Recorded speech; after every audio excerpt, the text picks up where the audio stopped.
Assalamualaikum. Halo, apa kabar sahabat cerdas Indonesia?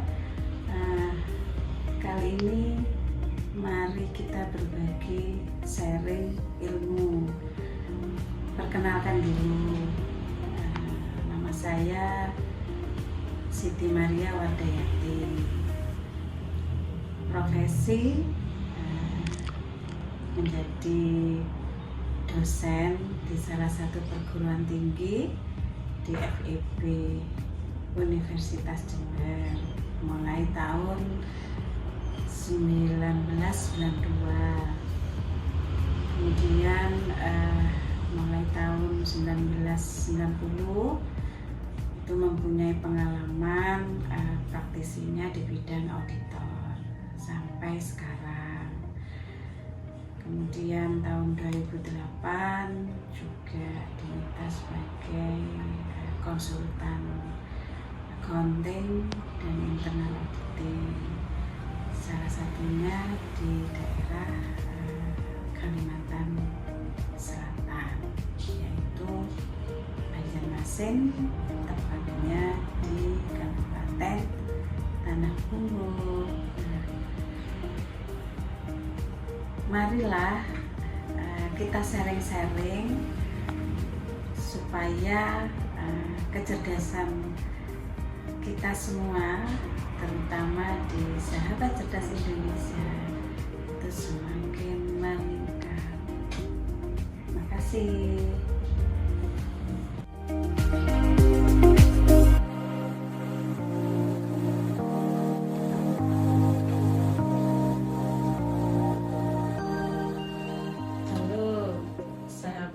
Cerdas Indonesia, hari ini saya akan membagikan ilmu yang bermanfaat bagi kalian. Nah, ini buku apa ini? Nah, di sini adalah tulisan auditing gitu ya. Ini kebetulan kita ciptakan tahun 2018. Apa saja isi dari ini? Nah, yang pertama kita bahas itu adalah ada apa dengan auditing. Kemudian, kenapa perusahaan itu betul diaudit?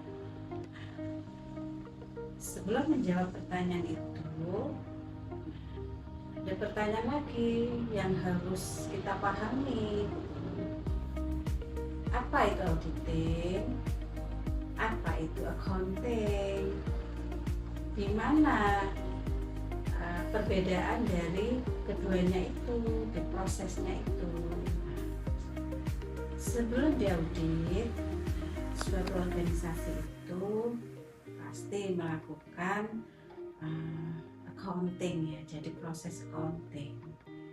Kita tahu di sini sahabat ceria bahwa accounting itu adalah prosesnya, alurnya itu konstruktif.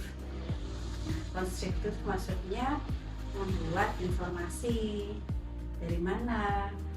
Dari dokumen-dokumen transaksi yang terjadi, kemudian dicatat, diposting ke buku besar, kemudian di neraca saldo, neraca lajur, kemudian di input menjadi laporan keuangan.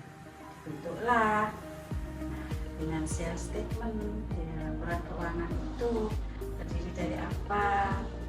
Yang pertama, laporan posisi keuangan, kemudian laporan laba rugi, yang ketiga laporan perubahan ekuitas, kemudian yang keempat arus kas, laporan arus kas, yang terakhir yaitu catatan atas laporan keuangan. Jadi membangun informasi dari suatu organisasi yang melaksanakan transaksi keuangan. Nah, sekarang tentang why, ya ada apa dengan audit? Nah, audit ini kebalikannya merupakan proses alurnya analitis. Maksudnya yang menjadi output dari accounting itu merupakan input dari auditing. Jadi proses auditing itu kebalikan dari proses accounting. Proses auditing itu tidak membuat informasi, tidak menciptakan informasi, tapi informasi yang diperoleh dari proses accounting, nah itu dianalisis dengan cara prosesnya dilihat lagi apakah saldo-saldo yang tercatat di laporan keuangan itu sudah sesuai dengan baca lajur, buku besar, jurnal, kemudian peristiwa. Jadi di trace back.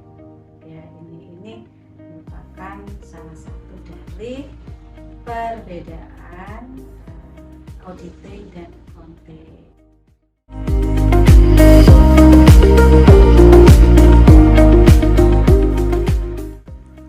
Nah, sahabat cerdas Indonesia, sekarang pertanyaannya, kenapa perusahaan itu atau suatu organisasi itu butuh audit? Tujuannya apa ya? Nah, kita tahu bahwa manajemen itu memberikan informasi laporan keuangan kepada stakeholder. Salah satunya adalah investor.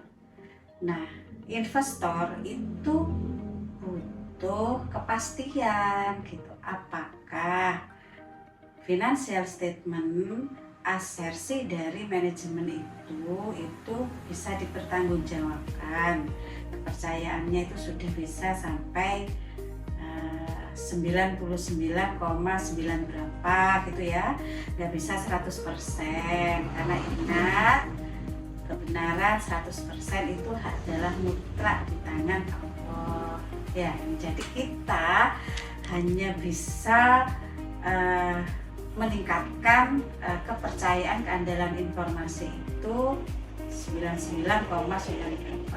Tidak ada yang sempurna 100%. Nah, maka dibutuhkan pihak ketiga gitu ya untuk menjawab keraguan dari stakeholder, investor, pemerintah terhadap asersi tadi. Nah, sehingga itulah salah satu manfaat tujuan kenapa organisasi itu minta diaudit, supaya tingkat kepercayaannya yang informasi yang dihasilkan dari manajemen itu semakin meningkat. Itu yang dibutuhkan ya. Jadi tingkat kepercayaan dari informasi.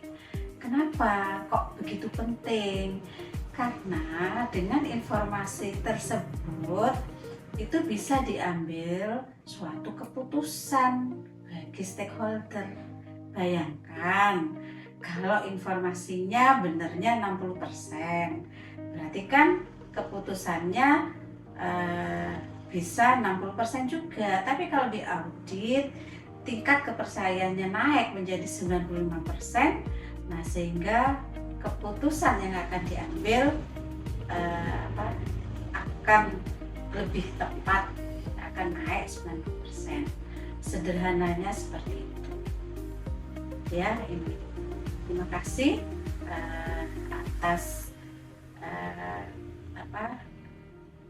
atas ini kerjasamanya untuk sahabat cerdas Indonesia. Jangan lupa ya, kalau berkenan ya di like, di subscribe, kemudian di komen ya, supaya bisa kita cerdaskan dengan ilmu-ilmu yang lainnya. Terima kasih semuanya. Wassalam, sahabat cerdas Indonesia. Kita ketemu lagi.